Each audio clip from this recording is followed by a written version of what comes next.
trouve en grand nombre, dans les environs de Rio, certains insectes qui ressemblent à des guêpes. Un jour, j'observais avec beaucoup d'intérêt un combat terrible entre un pepsis et une grosse araignée, du genre lycose. La guêpe se précipita soudain sur sa proie, puis s'envola immédiatement. L'araignée est évidemment touchée, car en essayant de fuir, elle se laissa rouler le long d'une petite déclivité de terrain. Il resta cependant encore assez de force pour se traîner dans une touffe d'herbe où elle se cacha. La guêpe revint bientôt et fut surprise de ne pas retrouver immédiatement sa victime. Elle commença alors une chasse tout aussi régulière que peut l'être celle d'un chien qui poursuit un renard. Elle vola de ci, de là, faisant tout le temps vibrer ses ailes et ses antennes. L'araignée, quoique bien cachée, fut très vite découverte.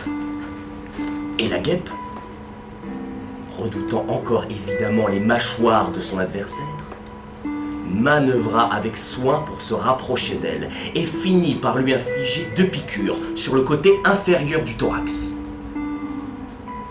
Enfin, après avoir examiné soigneusement avec ses antennes l'araignée actuellement immobile, elle se disposa à emporter sa proie.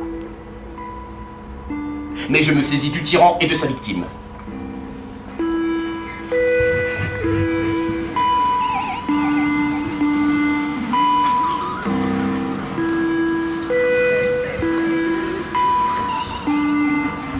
Quand les condors décrivent cercle après cercle autour d'un endroit quelconque, leur vol est admirable. Je ne me rappelle pas leur avoir jamais vu battre des ailes, sauf quand ils s'enlèvent de terre. Dans les environs de Lima, j'en observais plusieurs pendant près d'une demi-heure sans les quitter des yeux un seul instant. Ils décrivaient des cercles immenses, montant et descendant, sans donner un seul coup d'aile. Quand ils passaient à une petite distance au-dessus de ma tête, je les voyais obliquement, et je pouvais distinguer la silhouette des grandes plumes qui terminent chacune des ailes. Si ces plumes avaient été agitées, fût-ce par le moindre mouvement, elles se seraient confondues l'une avec l'autre. Or, elles se détachaient, absolument distinctes, sur le ciel bleu.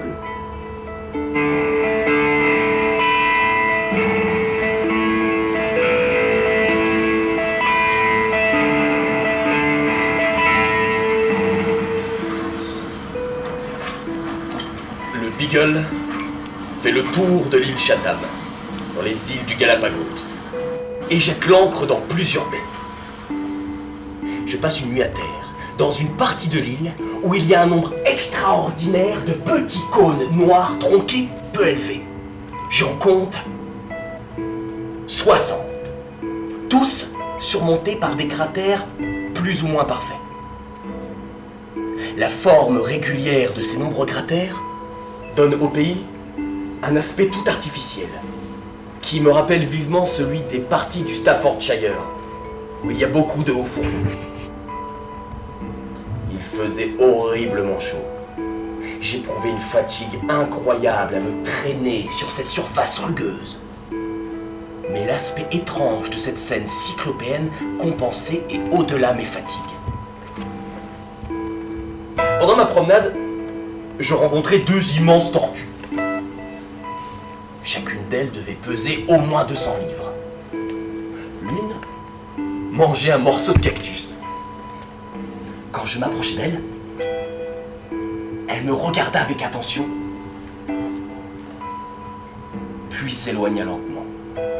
L'autre poussa un coup de sifflet formidable et retira sa tête sous sa carapace. Ces immenses reptiles, entourés par des laves noires, par des arbrisseaux sans feuilles et par d'immenses cactus, me semblaient de véritables animaux antédiluviens.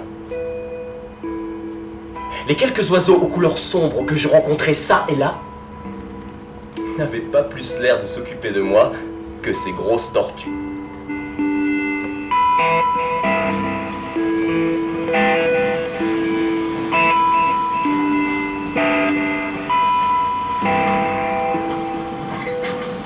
Parmi les scènes qui ont fait une profonde impression sur mon esprit, aucune n'est plus sublime que l'aspect des forêts vierges qui ne portent pas encore la trace du passage de l'homme. Que ce soit d'ailleurs les forêts du Brésil, où la vie domine dans toute son exubérance, ou celles de la Terre de Feu, où la mort règne en souveraine. Ce sont là deux véritables temples, remplis de toutes les splendides productions du Dieu nature. Personne, je crois, ne peut pénétrer dans ces immenses solitudes sans comprendre que l'homme a quelque chose de plus que la vie animale.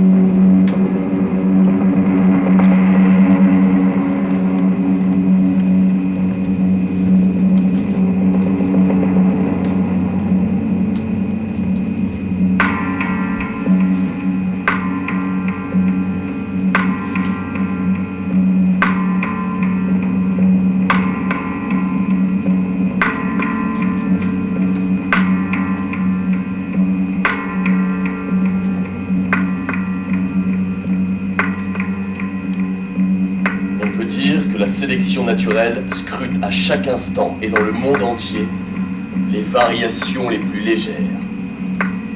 Elle repousse celles qui sont nuisibles. Elle conserve et accumule celles qui sont utiles.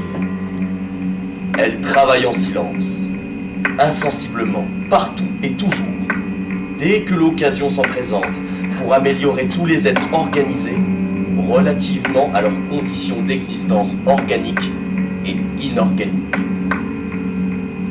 Ces lentes et progressives transformations nous échappent, jusqu'à ce que, dans le cours des âges, la main du temps les ait marquées de son empreinte.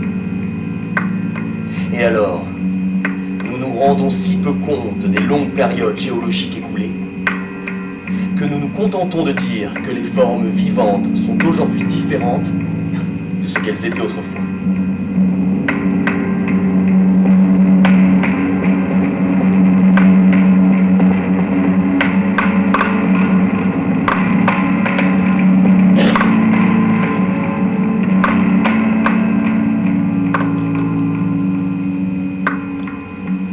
Il est intéressant de contempler un rivage luxuriant, tapissé de nombreuses plantes, abritant des oiseaux qui chantent dans les buissons, des insectes variés qui voltigent çà et là, des vers qui rampent dans la terre humide, si l'on songe que ces formes, si admirablement construites, si différemment conformées, et dépendantes les unes des autres d'une manière si complexes, ont toutes été produites par des lois qui agissent autour de nous.